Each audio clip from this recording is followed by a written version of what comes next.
Hi, boys and girls. This is Mrs. Conway coming to you with a read aloud of the story Enemy Pie by Derek Munson and illustrated by Tara Calahan King. This story goes along with our trait that we're going to be focusing on the next couple weeks, and that trait is friendship. So as I read the story, try to think about how the story teaches you traits of being a good friend. It should have been a perfect summer. My dad helped me build a tree house in our backyard.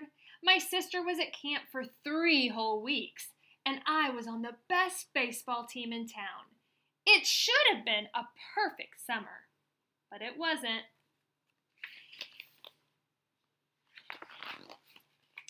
It was all good until Jeremy Ross moved into the neighborhood right next door to my best friend Stanley. I did not like Jeremy Ross. He laughed at me when he struck me out in a baseball game. He had a party on his trampoline, and I wasn't even invited. But my best friend Stanley was. Jeremy Ross was the one and only person on my enemy list. I never even had an enemy list until he moved into the neighborhood. But as soon as he came along, I needed one. I hung it up in my treehouse where Jeremy Ross was not allowed to go.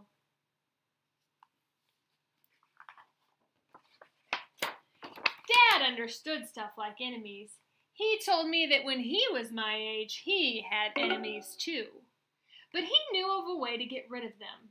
I asked him to tell me how. Tell you how? I'll show you how, he said. He pulled a really old recipe book off the kitchen shelf. Inside there was a worn-out scrap of paper with faded writing. Dad held it up and squinted at it. Enemy pie, he said, satisfied. You may be wondering, what exactly is enemy pie? I was wondering, too. But Dad said the recipe was so secret, he couldn't even tell me. I decided it must be magic.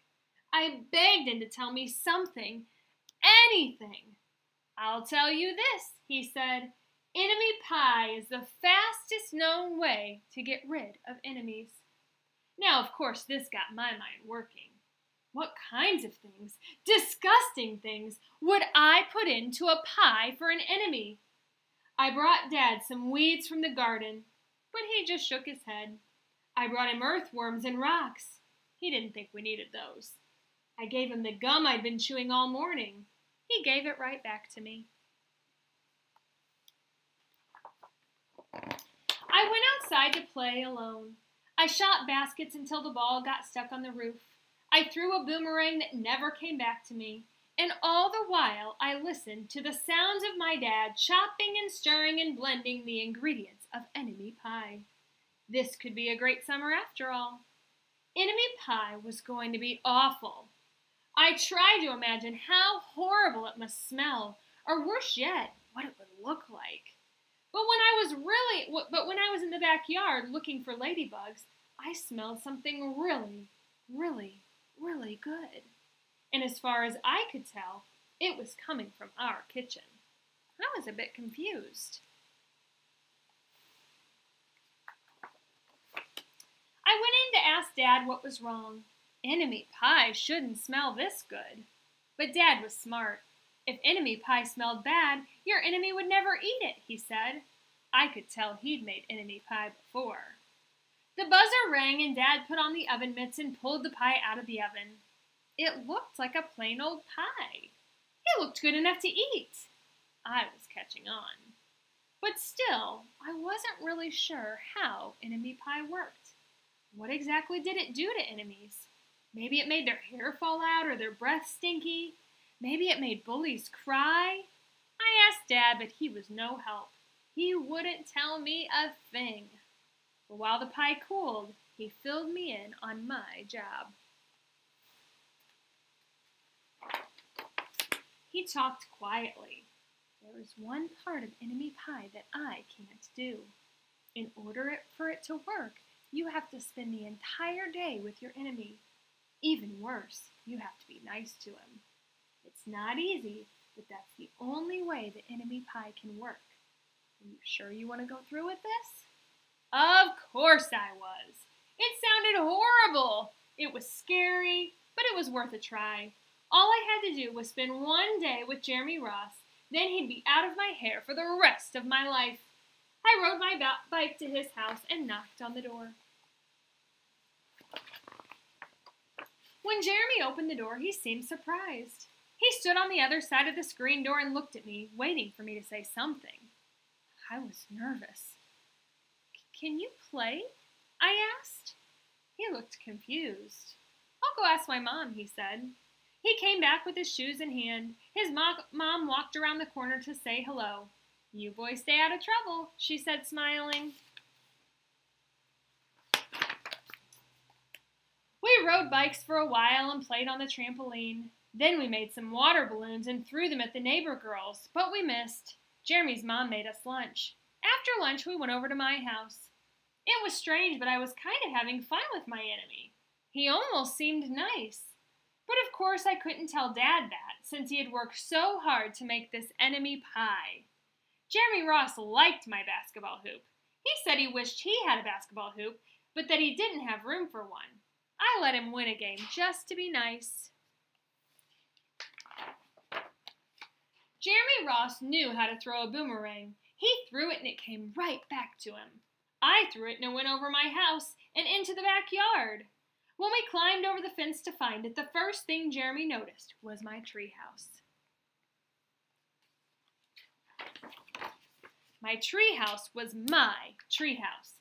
I was the boss. If my sister wanted in, I didn't have to let her in. If my dad wanted in, I didn't have to let him. And if Jeremy wanted in, "Can we go in?" he asked. I knew he was going to ask me that, but he was the top person, the only person on my enemy list, and enemies aren't allowed in my treehouse. But he did teach me to throw a boomerang, and he did have me over for lunch. He did let me play on his trampoline. He wasn't being a very good enemy. "Okay," I said, "but hold on." Why does he need him to hold on? What does he need to go in and do first? Remember from the beginning of the story? I climbed up ahead of him and tore the enemy list off the wall. I had a checkerboard and some cards in the treehouse, and we played games until my dad called us down for dinner. We pretended we didn't hear him, and when he came out to get us, we tried to hide from him. But somehow he found us.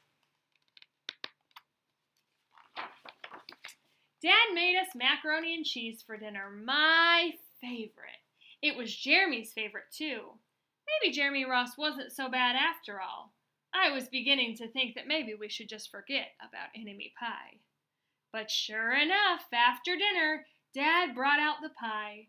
I watched as he cut the pie into 8 thick slices. "Dad," I said, "it sure is nice having a new friend in the neighborhood." I was trying to get his attention and trying to tell him that Jeremy Ross was no longer my enemy.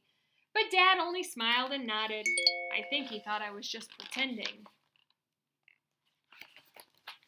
Dad dished up 3 plates side by side with big pieces of pie and giant scoops of ice cream.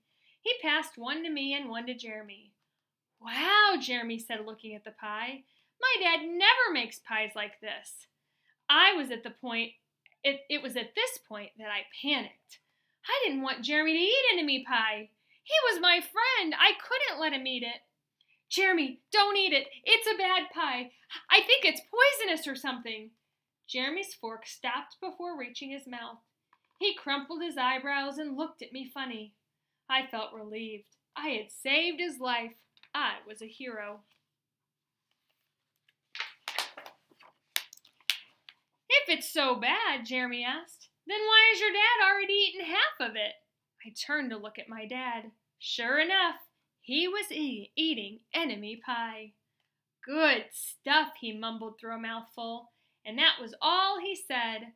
I sat there watching them eat enemy pie for a few seconds. Dad was laughing, Jeremy was happily eating, and neither of them was losing any hair. It seemed safe enough, so I took a tiny taste. Enemy pie was delicious.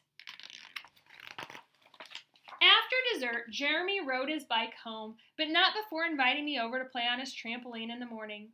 He said he'd teach me how to flip. As far as enemy pie, I still don't know how to make it. I still wonder if enemies really do hate it, or if their hair falls out, or if their breath turns bad. But I don't know if I'll ever get an answer, because I just lost my best enemy. The end. So at the beginning of the story, the little boy didn't like the new friend because, he was starting to play with his other friends. And so think about what his dad did there. They made the pie. The little boy wasn't really sure what the pie was, but his dad said you have to spend the whole day with your enemy. And so through spending the whole day together and playing together, he realized that maybe he wasn't as much of an enemy after all. So I think this story has a really good message about friendship and about giving other new kids a chance to be your friend, and sometimes playing with kids that maybe you wouldn't normally play with because you never know when you're going to make a new friend. So I hope you enjoyed the book Enemy Pie, and think of some ways that you can be working on traits of being a good friend over the next couple weeks. See you later.